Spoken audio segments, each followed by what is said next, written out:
At mga kapuso, mag-update po tayo sa kaso ng babaeng natagpuang patay sa isang motel dito po sa Maynila. Makakausap po natin ang mismong investigador sa kaso, si PO3 Chris Ocampo. Magandang hapon po, sir. Magandang hapon din po, sir. Opo, at kumusta na po? Meron na ba kayong lead kung sino ang maaaring may kagagawan nitong krimen na ito?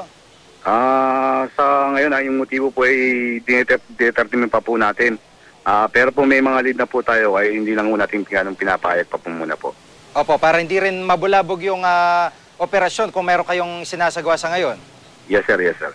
Sa ngayon po ba yung mga bata, yung dalawang bata ho ay nasa DSWD pa rin?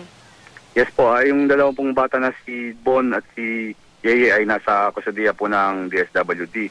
At na meron na pong magulang relative sila na nagpunta po sa social welfare po. Opo, at maliban po dito sa parang pananakal, meron pa ho bang ibang dahilan ng pagkamatay ng pong biktima? Sir, hanggang ngayon po nakapending pa po yung autopsy report. Hinihintay po natin na ma-furnishan po tayo ng autopsy report ng crime laboratory po, sir. Opo.